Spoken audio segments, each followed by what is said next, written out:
Queria dizer aqui, quando a moça levantou a mão de estar aqui a primeira vez, eu fiquei até um pouco assim entusiasmado e um pouquinho assim saudoso, porque é tão gostoso a gente conhecer a casa e conhecer a doutrina nos primeiros dias, primeiros meses.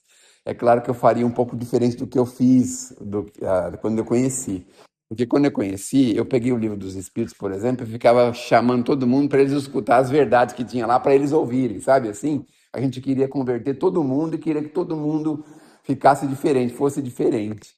Mas é muito gostoso porque a gente tem um mundo de coisas para conhecer, um mundo de coisas para ver, tantas novidades, tantas coisas.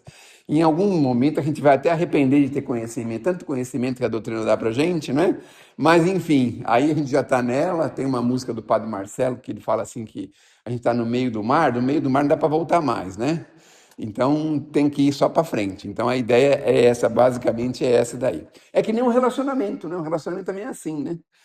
Entrou no relacionamento, tem que ir só para frente, não dá para voltar mais, né? A não ser que alguém jogue o outro no mar lá, aí é outra coisa, né? Mas enquanto isso, tem que ir só para frente. Bom, vamos falar um pouquinho então desse sentimento de culpa e como mudar isso. Talvez eu não consiga convencer vocês de como a gente pode mudar isso, mas a gente pode dar algumas ideias, jogar algumas sementes, mostrando o seguinte: todos nós temos momentos difíceis. A gente fala, a gente faz coisas que não deve. Olha, se a gente for pensar bem, a vida aqui na Terra, a encarnação aqui na Terra, é tão sedutora. Quando a gente chega aqui, a gente é seduzido por tanta coisa, mas tanta coisa, meu Deus do céu. Tem uma mensagem do Emmanuel, que está lá no livro Religião dos Espíritos, que ele fala assim que se a gente der um prato de pérola para o cavalo, ele nem liga, né? Mas se você der um prato de capim, aí ele fica doidão, né? Aí você fica pensando, você passa em frente à padaria e vê aquelas bombas. Ainda existe bomba de chocolate? Existe ainda? Existe. Então vê aquelas bombas de chocolate, aqueles doces. Tá? Pode até ser que nem seja tão gostoso como tá lá, né? Mas a gente fica assim, né? Então a gente muitas vezes faz coisas que não deve, segue adiante e depois se arrepende e atropela, faz coisas assim terríveis. Mas uma coisa a gente precisa entender. O que que a gente precisa entender? A gente precisa entender que acontece isso, viu, de vez em quando. Ele não quer rodar aqui o negócio. É, não quer rodar. Vou ficar na mão agora, fiquei na mão. O que que acontece? Acontece que a gente fica com aquele sentimento, aquele peso, aquele problema, não é? E como resolver isso? A gente precisa pensar assim, como que Jesus vê essa condição na gente? Vejam, é absolutamente previsível para as leis da criação, para o Criador, que a gente vai escorregar e cair. A gente não pode falar isso para uma mãezinha, né? Dizer assim, ó, o seu nenenzinho vai cair, vai bater a cabeça, vai cair de costa, vai bater a perna, vai arranhar o joelho. A gente não pode falar isso para ela, mas não é previsível que isso aconteça com uma criança? Imaginem nós que somos crianças espirituais, as previsibilidades que Deus tem para a gente. Isso é só fogo de palha, vai cair, logo, logo vai cair. Aí quando vai ver, pá, cai. Depois fica aquela coisa, naquele sentimento, naquela situação difícil, enfim. Como que é feito isso? Como que é visto isso? Obviamente que nós podemos, não estamos autorizados, mas a gente escorrega e erra. Mas com qual objetivo? Para que serve esse erro? Serve para a gente melhorar, crescer, aprender com ele. É uma das formas que nós temos de melhorar os nossos erros. Porque aquilo fica na gente rodando, rodando, rodando, rodando. E aí a gente pensa, e agora, né? Como é que eu vou resolver isso? Agora ele está rodando. Eu desliguei e liguei de novo. Vocês nem perceberam, né? Eu estou ficando craque, viu, no negócio aqui. Bom, então é assim. O que que Jesus espera que a gente faça com a nossa culpa? Ah, vai ficar chorando, lamentando o resto da existência, o resto da vida? É claro que não. É, Como que nós precisamos entender? A culpa não é uma punição divina. As pessoas têm a ideia de que Deus pune, né? Apesar que está escrito lá no Evangelho mais de 70 vezes punir, punir, punir, punir. Mas Deus não pune. Deus tem leis que são perfeitas. A gente não é punido pela criação, nós somos sujeitos às suas leis. Então é assim, destrambelhou um pouquinho a lei, vai lá e corrige. É só isso que nós precisamos fazer. Não é bem uma punição, não é? Bom, é... A culpa, no fundo, é um sinal. É um sinalzinho que, pá, liga na gente, sinalzinho vermelho, fala, opa, tem alguma coisa que não pode ser assim, tem que mudar, tem que melhorar. E aí a gente fica com aquilo meio ruminando na gente e tudo, né? Lá no Livro dos Espíritos do Kardec, ele nos ensina que existe alguns remédios para a culpa. Um deles é o arrependimento. Só que o arrependimento também é difícil, né? Porque primeiro que a gente quase não aceita que errou. Primeira coisa é essa, né? No trânsito, por exemplo, ninguém erra no trânsito. É um negócio impressionante. Todo mundo está acertando, todo mundo acerta. Então não vai pedir desculpa porque não fez nada errado, não é mesmo? Mas se a gente conseguir buscar o arrependimento, pode ser o primeiro passo que a gente pode dar em direção à solução desse problema de culpa.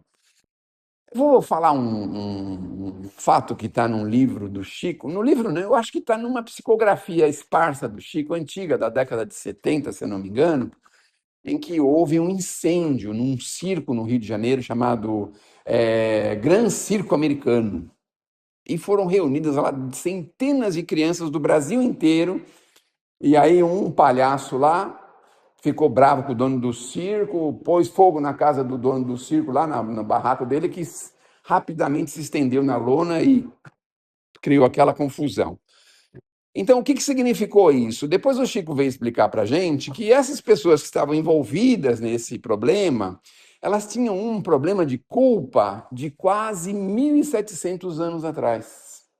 Meu Deus, mas demorou tudo isso para resolver? Eles fizeram o possível e o impossível, mas não se livraram desse sentimento. Por quê? A época de Jesus, lá, os circos romanos, eles inventavam tudo quanto é coisa para fazer aqueles espetáculos horrorosos. E aí, um deles inventou a ideia de que deveriam trazer criança, embeber eles lá num óleo, pôr fogo, pôr fera para correr atrás, umas confusão assim. E essas pessoas que colaboraram com isso ficaram 1.700 anos com esse problema. E aí, por muito insistirem, por muito pedirem no plano espiritual, eles foram reunidos nesse circo. Veja que interessante. O circo fez uma propaganda tão grande que vieram pessoas do Sul, do Nordeste, de São Paulo, tudo quanto é lugar do Brasil, foram lá, levaram as crianças lá.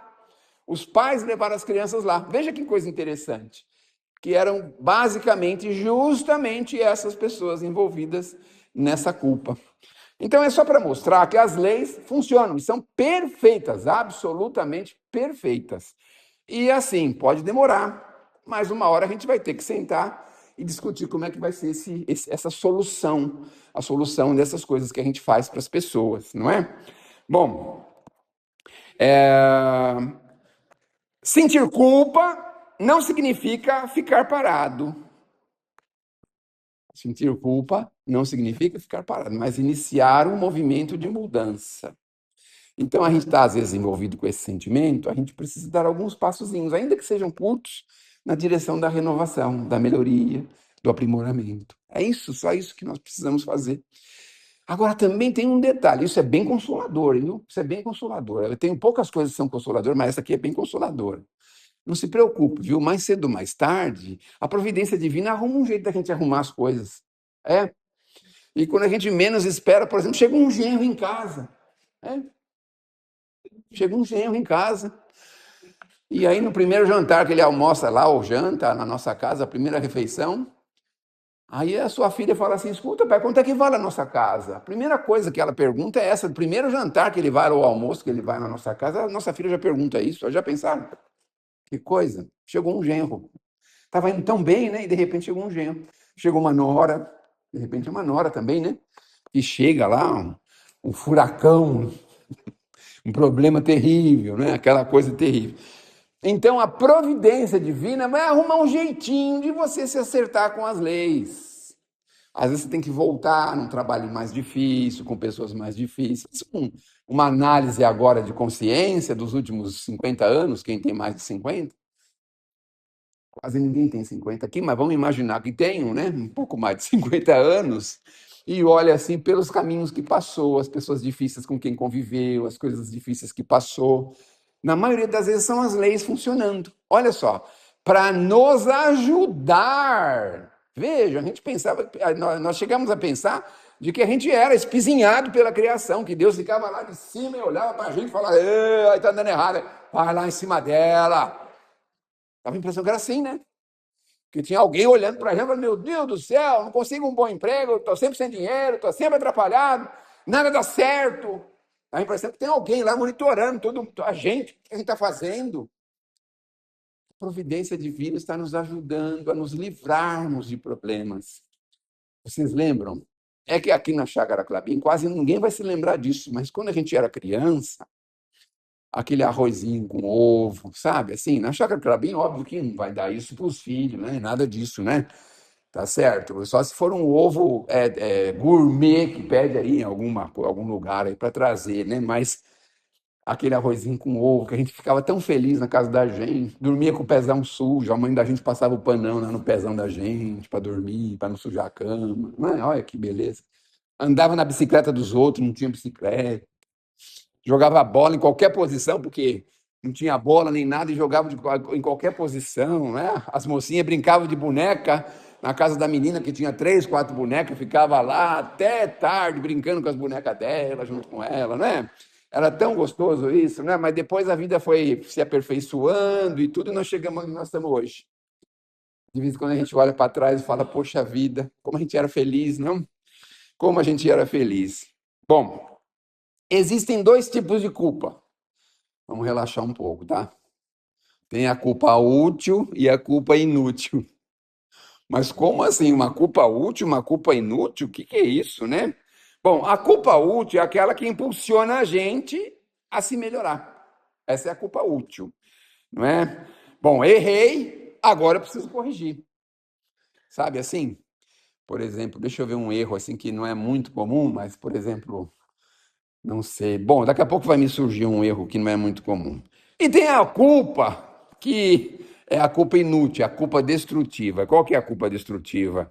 É aquela que paralisa a gente e faz a gente ficar estéril, sabe? Assim, ficar remoendo, remoendo, anos e anos, aquela coisa, sabe? Teve um caso interessante. Esses dias eu passei na rua lá, tinha um ambulatório médico de um senhor chamado Muscati. Muscati era uma família judia e eles eram, se eu não me engano, ortopedistas. E a mãe de um dos meninos Muscati pediu para ele pôr um remedinho no nariz. E ele foi pôr o remedinho e teve um choque anafilático. E morreu o rapaz. Imagine a mãe como ficou. Mas a mãe conhecia a Nair Belo, conhecida da maioria da gente, que tinha ido já no Chico e ter pego uma mensagem do filho. Ele falou assim: o Chico fez uma mensagem do meu filho. Ela imprimiu um monte daquelas mensagens, distribuiu para as pessoas. E aí ela levou lá a mãe do Muscati lá para ver se o Chico trazia alguma informação. E o Chico trouxe informação. E falou para a mãe que era para a mãe ficar absolutamente tranquila, que o problema não era o choque anafilático, era o compromisso que ele tinha com as leis. Porque a gente pensa que vir para a Terra e sair da Terra é porque a gente quer, né? A gente só sai da Terra se o Criador permitir. Vocês sabiam disso? Ah, mas cometeu suicídio. Se ele não permitir, você não sai. Se ele não permitir, você não sai. Fica aí todo mulambento, mas não sai, né? Mas cada expressão, me desculpem, o próximo expositor que vai vir aí, eu sei que ele é muito mais refinado, muito mais fino, fala muito melhor que eu, tá bom? Me perdoe. Errei. Eu não mereço mais ser feliz. Olha só, as pessoas ficam assim, né? Errou, levanta, sacode. De que ano que é essa música? A gente sabe, né? Essa música os jovens não conhecem, não. Então, errou, tudo bem, segue em frente. Não vai fazer a mesma coisa errada, né? Viu o episódio de Jesus lá com aquela senhora?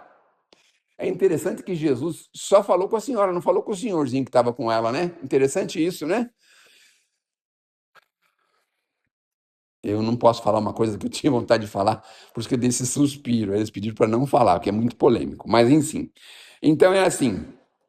A mulher lá ouviu dele assim, vai e não erres mais. Ele não falou assim, vai sofrer agora, viu? Bem feito. Não falou isso. Vai e não erres mais, só isso. Quer dizer, sigamos e procuremos corrigir o máximo que nós pudermos.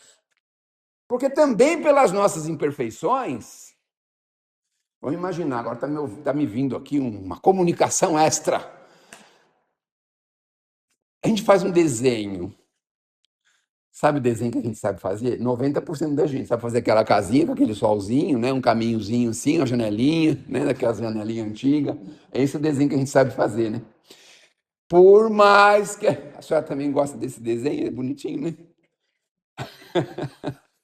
Por mais que a gente queira corrigir, fazer melhor, o que vai acontecer com o desenho? Não vai adiantar muito, gente, porque não temos ainda nível para fazer melhor. A gente, às vezes, veja, é só um exemplo, viu? Tem gente, por exemplo, que tem um tipo sanguíneo. Aí esse tipo sanguíneo não permite ele deixar de comer carne. Aí ele pensa assim: eu vou deixar de comer carne porque eu quero alterar o meu tipo sanguíneo. Acho que vai conseguir nessa encarnação? Não vai conseguir. Então tem coisas que nós estamos em processo de crescimento, de maturação, a gente vai escorregar, vai cair, é normal que isso aconteça. Mas enfim, vamos lá, vamos seguir aqui. Uma coisa que é muito legal é que nós somos imortais. Olha só. Tem gente que se decepciona, né? Porque tem uma vida totalmente atrapalhada, pensa assim, bom, morreu, acabou, né? Aí ele deita lá, fica no caixãozinho lá, com o biquinho assim para cima, bonitinho. Daqui a pouco toca uma luzinha lá, ou toca um sininho, tem. Ele acorda e fala, mas eu não morri? Não, não morreu. Já pensou a decepção? Para a gente pensar que morre e não morrer? Já pensaram que complicação que é isso? E aí a gente não morre, a gente é imortal.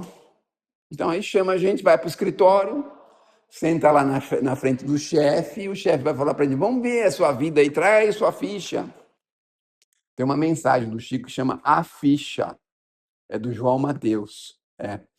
Aí traga a sua ficha aí vai trazer a nossa ficha, ver o que você fez de bom, o que você fez de ruim. Então as coisas boas vão aproveitar, né? Vão te dar chance. Você usou bem o dinheiro, então você vai ter um pouquinho mais de recurso, vai morar na Chácara Calabim, né? Vai ser bom, né?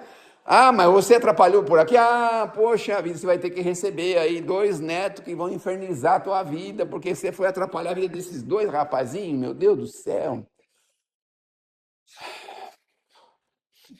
Você tem neto? Eu tenho 7. Já pensaram? Rasga a identidade da avó, come a identidade da avó, assim, sai correndo, joga no meio da rua. Ai, meu Deus do céu. Mas, coitadinho, tá brincando, né? O neto é sempre assim, né? Nunca ele faz nada errado, né? Bom, errar faz parte do nosso caminho, desde que o erro se transforme em aprendizado. É aí que está a chave do negócio, né? Bom, nenhum erro é irreparável. O Chico teve aqui na penitenciária masculina, que ainda existe, que agora é feminina, ali na Taliba Leonel, em Santana, e aí fez uma reunião com um monte de preso lá. E aí ele falou bastante coisa, coisas bonitas, o Chico só falava coisa bonita e tudo. Aí no final ele foi conversar, cada um dava uma prosinha de 1 minutinho com ele, e aí teve um dos presos lá que falou: Chico, eu não tenho mais jeito. Mas por que, meu filho, tem mais jeito? Tem sim. É porque eu já tirei a vida de 8 pessoas. Aí o Chico falou: tem jeito sim. Mas como tem jeito? Como é que faz? Você já encomendou 8 espíritos para sua próxima encarnação, 8 filhos. Olha só. E eu pensando nisso, eu já estou com 7 netos. Quanto será que eu tirei no passado, né? Meu Deus do céu! Quanto será que foram embora por minha culpa, né?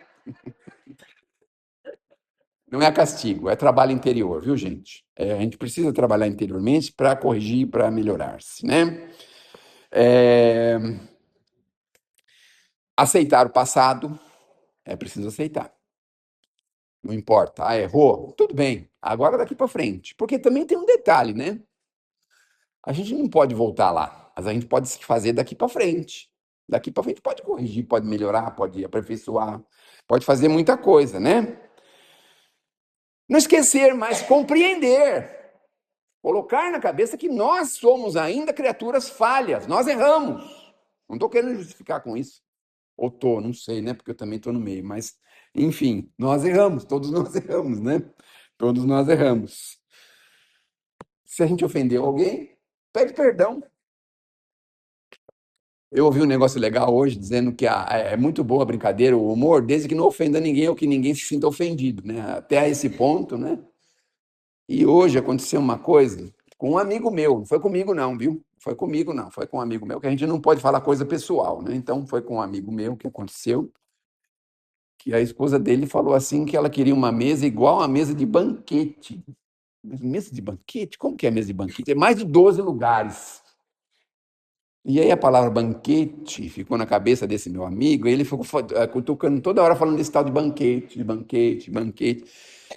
Ela falou para ele assim: se eu soubesse, não tinha falado nada, porque agora está me dando uma raiva lá, você só fala desse banquete. Falou para o meu amigo, né? Ele estava confessando para mim isso daí, né? Então vejam, uma brincadeira que a pessoa ficou ofendida, né? Banquete, imagina só que uma palavra dessa pode ofender as pessoas. Mas eu tenho uma conhecida que ela se ofende com uma única palavra também, chamada apetite. É. Bom, a senhora também conhece essa palavra?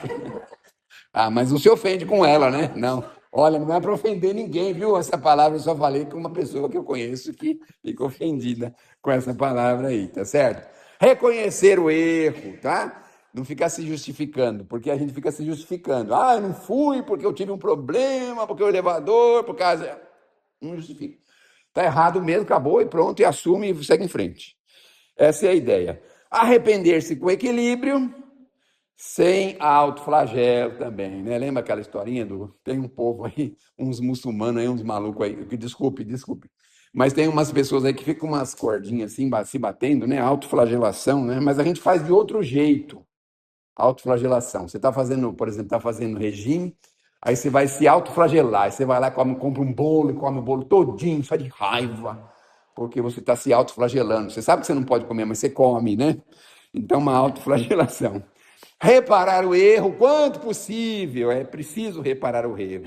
Renovar atitudes, fazer o balanço diário, lá, Santo Agostinho, 919, Livro dos Espíritos. Qual o melhor meio, o meio mais eficaz para a gente se melhorar nessa vida? Fazer um balanço diário. Dizer, ó, hoje eu errei, falei mal com tal pessoa, agi de tal jeito, fui impulsivo, fiz isso, fiz aquilo, posso melhorar. Então, fazer um autobalanço, isso é muito importante. E confiar na misericórdia do Criador. Não sejamos reféns da culpa. Já aconteceu? Agora tem que seguir. Não tem jeito, tá certo? E vamos procurar arrumar, corrigir e melhorar, tá bom? Essa é a ideia.